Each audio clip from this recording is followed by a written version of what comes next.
Hey now, GameMasters here, and I thank you for joining me today. You asked for a review and overview of the new Dungeons & Dragons action RPG game, Dark Alliance. And today, let's go on that adventure. Dark Alliance has seen a large amount of success since it was released back in June of this year, 2021. Dark Alliance is a third-person action RPG that Wizards of the Coast published, with Tuque Games developing it. I hope I pronounced that correctly.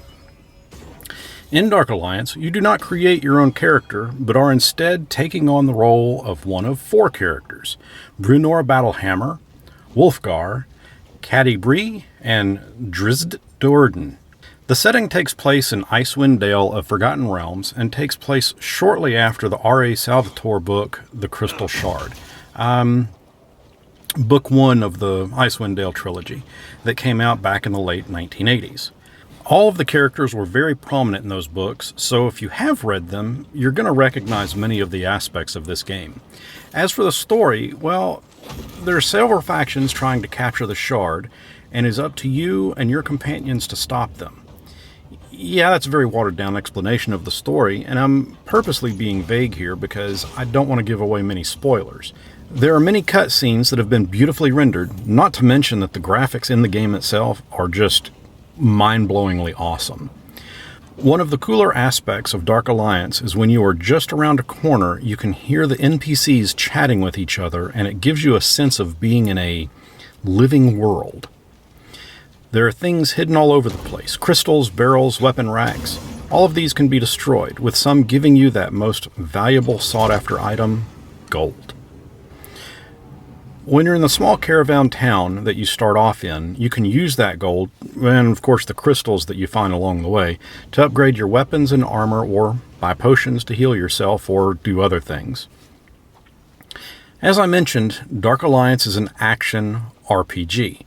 Yeah, there are puzzles to overcome, like spikes on the floor that you have to navigate in a certain order, poison areas to avoid, freezing ice, stuff like that. But the main thing to do here is combat. Now, if you're enjoying this video, I would love it if you could give it a like. It helps to get it out there, and I really thank you for that. I genuinely thank you for clicking that like button. Now, combat. Combat is where I have the only real gripe about this game, and I'll get back to that in just a moment. There are some bugs that have been found, or that Tuque, again, I hope I'm pronouncing that right, knew were there initially. And I'm not really bothered by those, as I know that eventually they'll get squashed in future updates. Now, I like the combat. It's fun. I'm mainly playing Drizzt, by the way.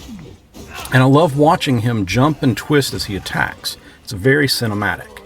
But I have found myself also being very wary of how I attack in certain areas. How to explain it?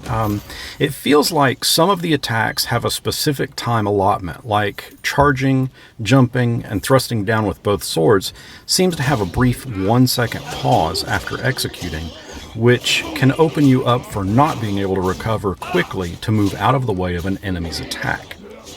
I can press my D key immediately to move right, it just doesn't move me.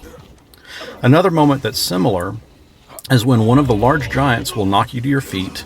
He has a lance that he throws, pulls you in, and that can kind of stun you for a moment. And you have to spam a key to stand up.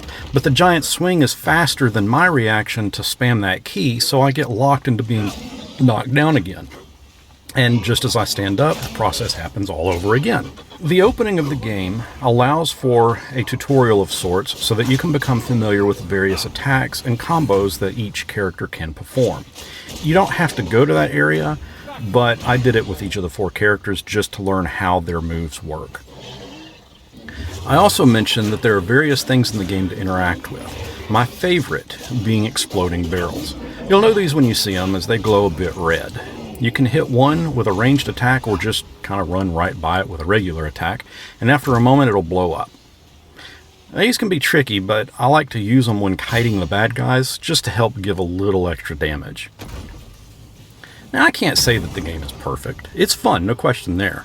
But there have been some folks to give Dark Alliance some very negative reviews. One of the issues that I've seen more commonly pointed out is in regards to loot.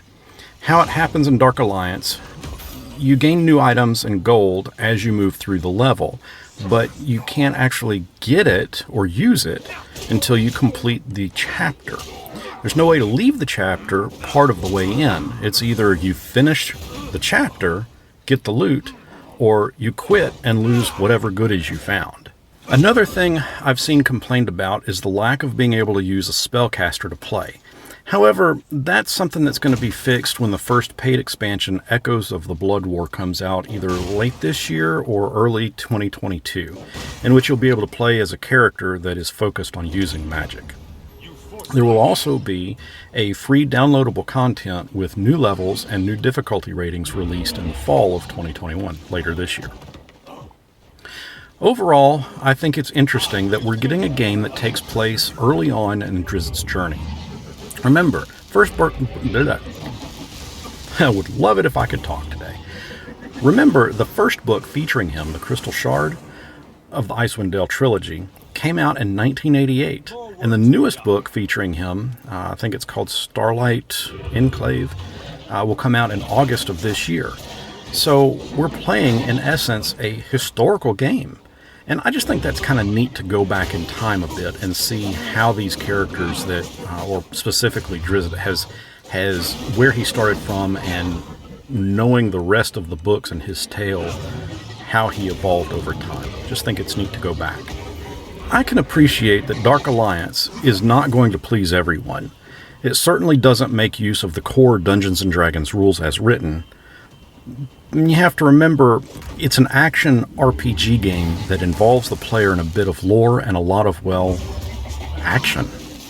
Dark Alliance is out now for the PC, Xbox, and PlayStation. And I'd like to know your thoughts on the game. Are you having fun playing it? Are you stuck in a spot? Have you not gotten it and on the fence about getting it? Let me know in the comments below. And until next our paths cross, may Guinevere protect you.